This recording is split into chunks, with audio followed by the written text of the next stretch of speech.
Hello Year 7, and this is lesson 3. What I need you to do please is go to page 12 in your workbook, and I'd like you to answer the two questions here based on what we learnt last lesson. So as you can see from my incredibly skilled drawing on the screen, what I'd like you to do is draw an outline of a body. Okay, and inside that body I want you to write all of the emotions Helena may feel or felt during her monologue. So we need to think back to that monologue we worked on last lesson. What kind of emotions were we saying that she was feeling? Okay, and I want you to pop those inside the body. Then once you've done that, you're going to go to the outside of the body and you're going to write anything that people may say about her character or think about her. So think about her characteristics, etc. You can use the link that I've put on Show My Homework to the BBC Bite-Sized page to help you with this task if you need. Okay, so pause the video here. You have 5 minutes to complete this task and then come back to me when you're done.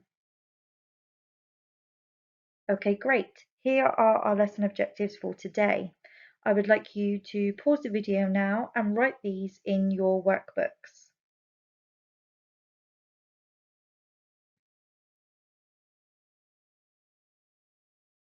Okay, that's great. So you might see that we've got something called given circumstances here. And this is a Stanislavskian technique. And Stanislavski was a practitioner of naturalism, so realistic theatre. Okay, so we're going to be having a look at this method today and how we can create a convincing performance that is believable to an audience. We are also going to continue working with the script, and today our focus is on our vocal skill of tone.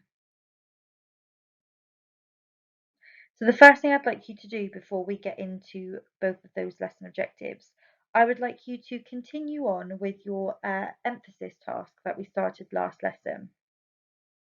So last lesson you did lines 1 to 6. Today you're going to finish it off 7 to 26. Okay, I'd like you to find 1 or 2 words per line that require emphasis, and you're going to practice saying them out loud. So I'd like you to pause the video here and spend no more than about, let's say 5 to 10 minutes just going through to underline your lines. Okay, so no more than 10 minutes, and come back to me when you're done.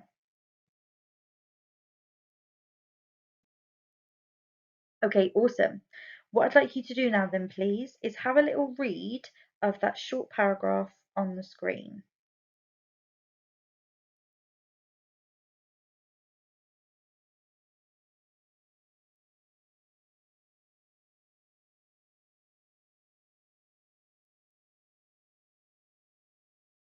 Okay, so based on what you've just read, I would like you to write down what you think the 5 W's stands for.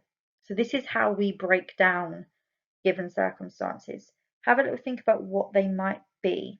Pause the video here and write them down in your notes section of your workbook.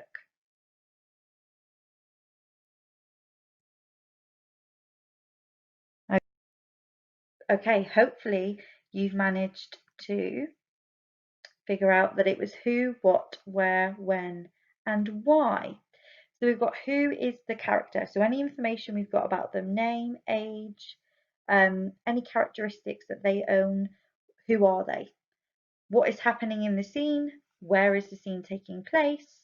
When is the scene happening? And why is the scene happening? So who, what, where, when, and why. So what I'd like you to do is I'd like you to try and write out the given circumstances for Helena during this monologue. Okay, so you can remember to use the information that we looked at last lesson that I've said to you, and is also in the PowerPoints.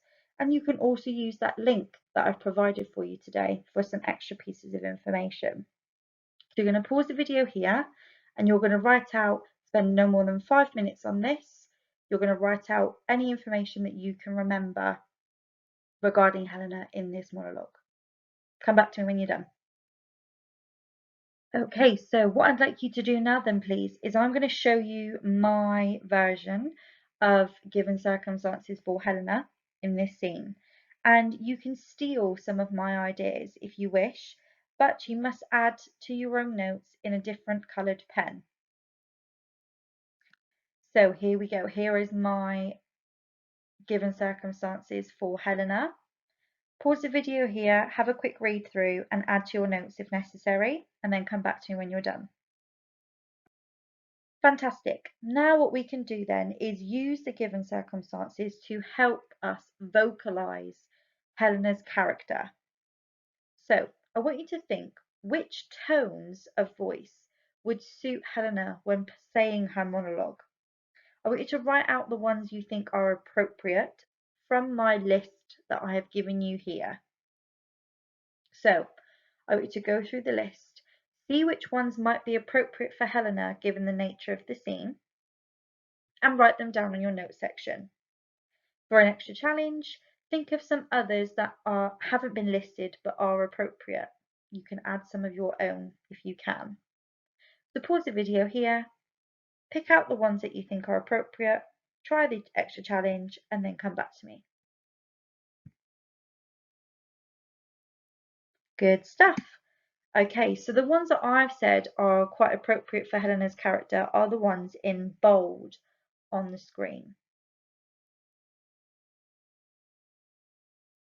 So correct anything that you need correcting perhaps, and if you've added some of your own, that would be fantastic. You can use those for the next task that we're about to do, which is this.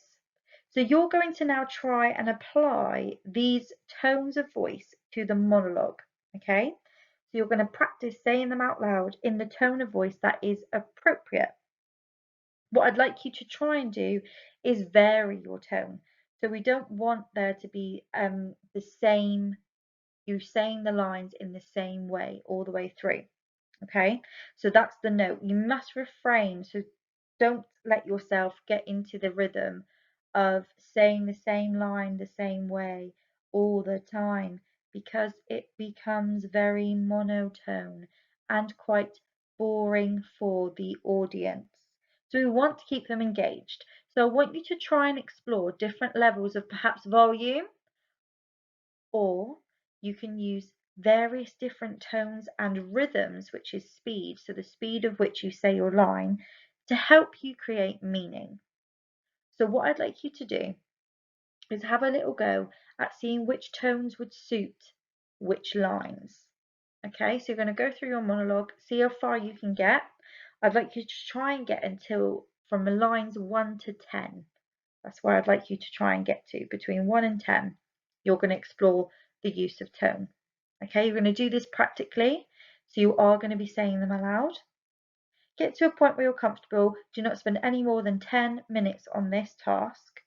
Okay, 10 minutes, 10 lines, and then come back to me when you have given that a go. Well done, everybody. Last thing from me is I'd like you to do one of the following. You can either record yourself on your mobile phone saying the monologue aloud, so you can use that just doing the dictaphone, or you can just do a video and just have it face down on the table. It's just so you can listen to yourself. Or alternatively, you can ask somebody in your household to listen to you. For both options, you will need to check yourself against the following criteria, which is on the screen. You need to make sure that you are doing these things appropriately. If not, then I'd like you to go back over and improve or practice your piece until you are comfortable.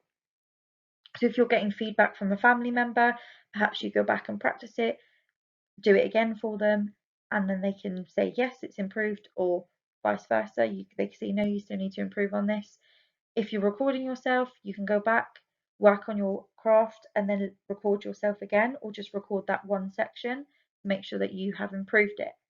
Okay, so this is all building your performance piece ready for the end of term assessment. Okay, so give that one a go. Spend no more than about 5 minutes trying to record yourself, just that one section of lines 1 to 10. Get some feedback either from yourself or a family member. Revise and practice the things that need improving, and then that will be the end of the lesson. All right, thank you very much, girls.